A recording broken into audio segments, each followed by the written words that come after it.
Boa noite, a paz de Jesus, meu irmão, minha irmã, tudo bem? Vamos dar continuidade ao nosso estudo do Evangelho de São João. Nós vamos estudar agora o capítulo 5, dos versículos de 19 até 47, tá bom? Nós terminamos, o último trecho que nós conversamos foi da cura do paralítico lá na piscina de Betesda. E Betesda significa Casa da Misericórdia, ou Casa da Misericórdia Divina. E Jesus termina aquele texto falando, que o Pai não terminou de trabalhar e que ele continua trabalhando. Jesus, então, ele, de certa forma, se compara ao Pai. E ele se apresenta como Pai. Então, dos versículos 19 até 30, que nós vamos meditar agora, Jesus mostra essa relação dele com o Pai. Tá bom? Então, vamos lá. Versículos 19 e 20.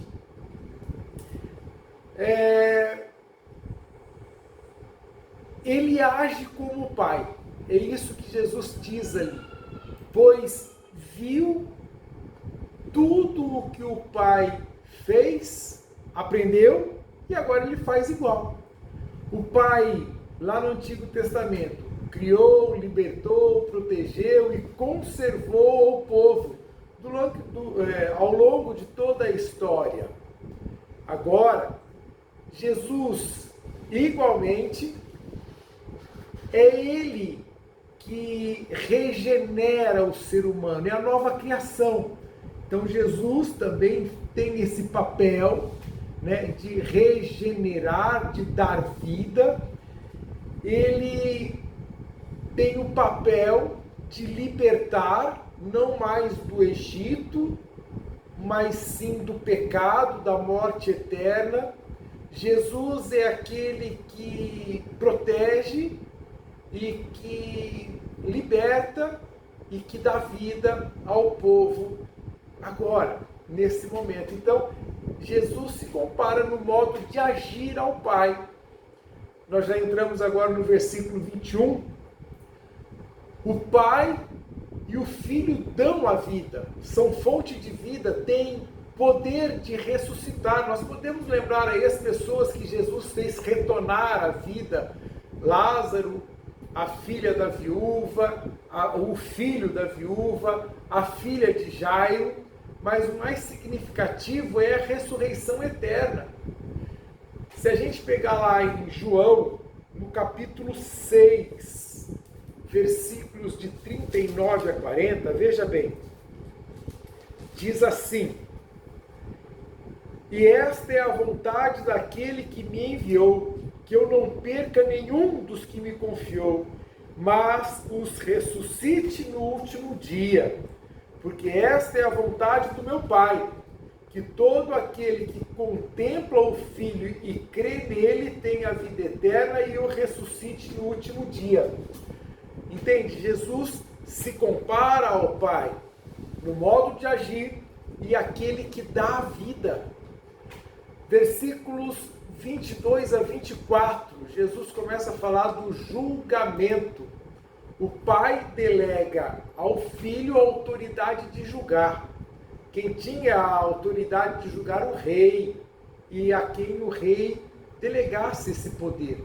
Lá no Salmo 72, ou 71, dependendo da tradução, versículo 1, diz assim: ó Deus, confia o teu julgamento ao rei, tua justiça a um filho de rei.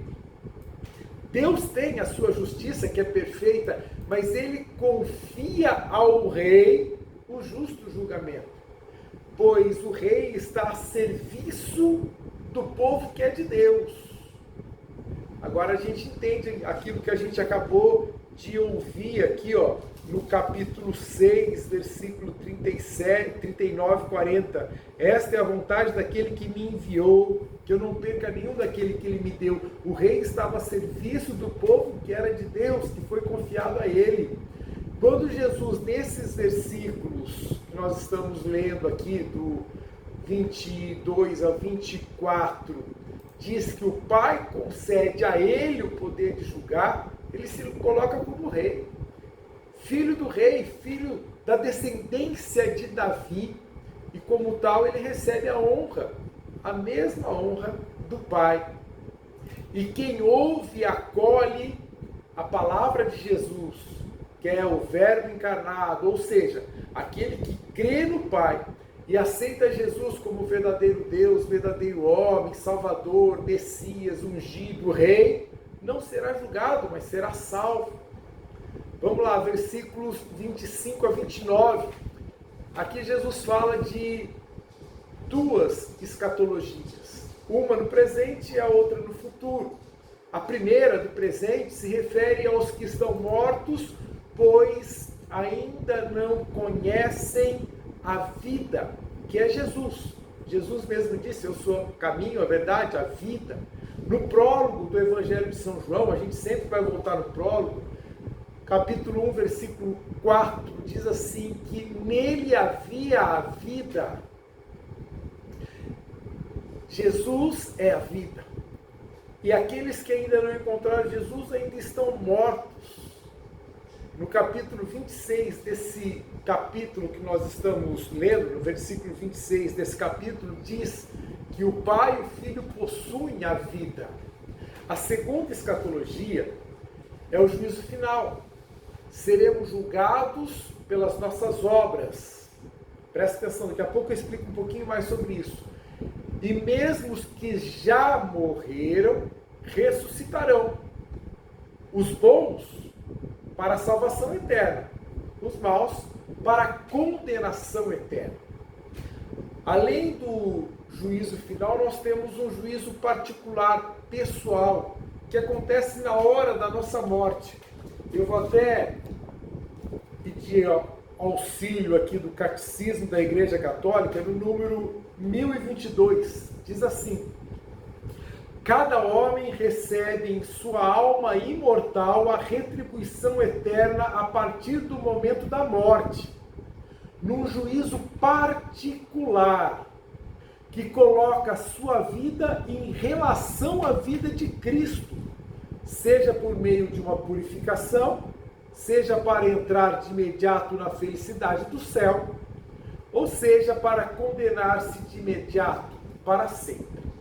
Veja, no momento da nossa morte, Catecismo da Igreja Católica, no momento da nossa morte, nós iremos nos apresentar diante de Jesus Cristo, do justo juiz. A nossa vida será comparada, será colocada em relação à vida de Cristo.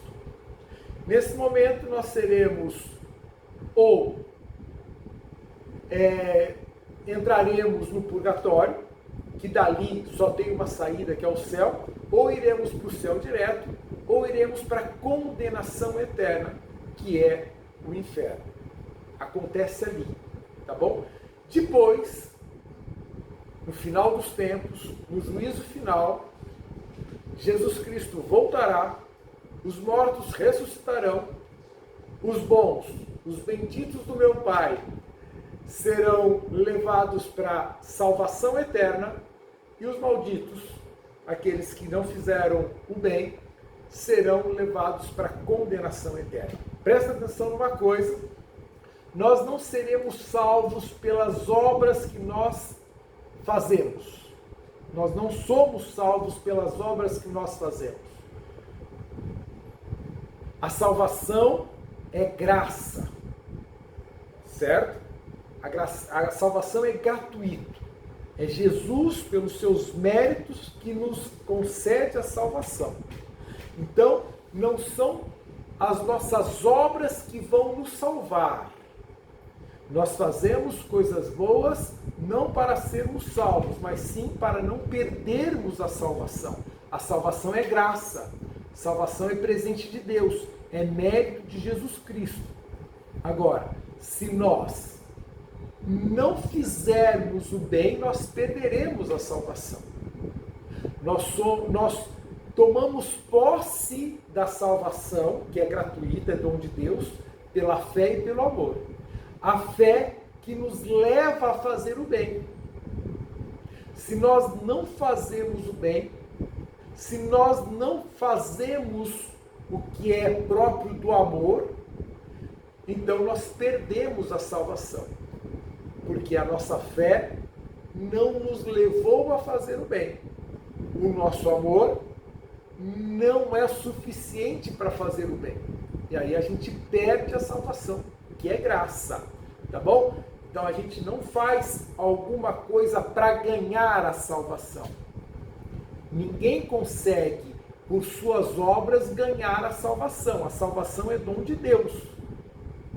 A gente faz o bem em resposta à fé, em resposta ao amor, em resposta àquele que nos ama e nos deu a salvação, nós fazemos o bem.